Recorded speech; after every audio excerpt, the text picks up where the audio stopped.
A trip along the scenic and historic Unaweep Tabeguache Byway is a journey through one of the most beautiful landscapes in western Colorado. 133 miles from end to end, this corridor provides a unique opportunity to explore the living history of the West with a backdrop of outstanding natural beauty. The northern portal begins in Whitewater, just outside of Grand Junction, and travels south through diverse terrain from riparian river ecosystems to pinyon and juniper forests. Highway 141 weaves its way through Unaweep Canyon.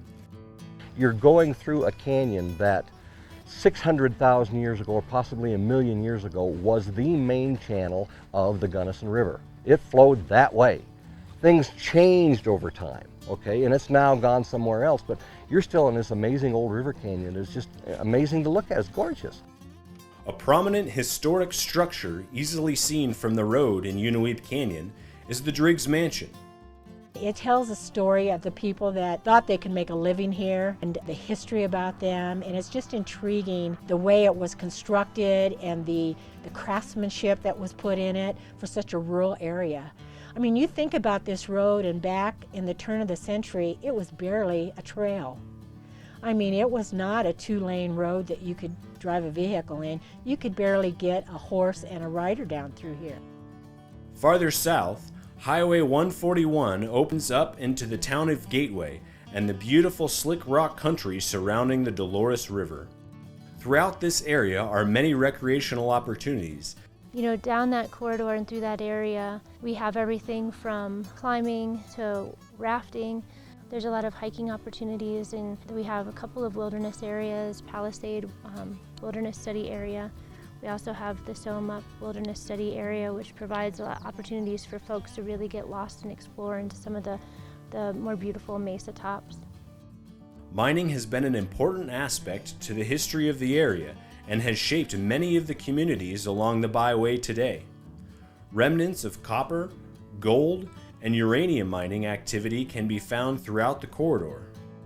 The hanging flume is one such living reminder of the search for gold along the Dolores and San Miguel rivers. Above the river, hanging over the river on this cliff, and you can look at that and say, wow, how did they build that? I mean, this is guys with picks and shovels that built this engineering marvel, essentially.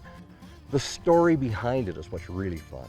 And the story behind it is not just at the flume, up and down that whole canyon where you can stop here and say, oh, there's a charcoal kiln that they used. And down here, this is an old homestead still standing. This is part of American history. And really, the big parts of American history, they happened here.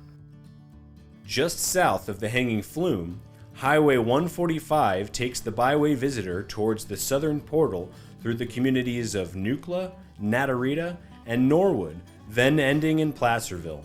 There's layers of history there that go back to the Ute Indians. They go back to the ranching history of our community, and then they go back to the mining history. And the town site of Uravan represented the uranium mining industry back during the Cold War, and there was a lot of people that were involved in providing those resources to the nation.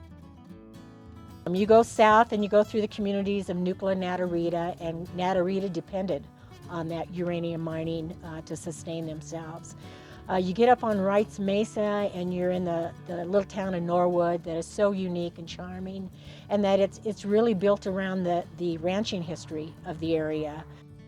Further on up the canyon, you get to the San Miguel River, rafting and hiking, and you're getting up into the mountains. You got pine trees, you got aspens. It's a beautiful place, and the canyon country itself accents it all in a way that I haven't seen anywhere else in the West.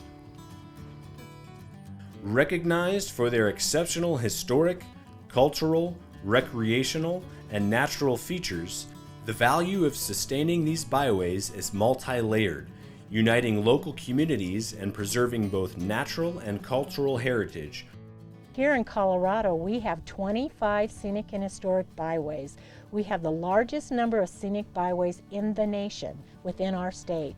Southwest Colorado has the largest number of scenic drives within the state of Colorado.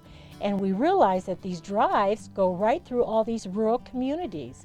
So they tend to be the backbone to these communities, and also are the public access to public lands. One of the most amazing things about Western Colorado and having that ability to get back into some of those parts of our country is exploring that heritage that we all somehow are connected to. And this is one of those areas where you can be right on the highway, or you can get back as far as you like and spend as much time as you like.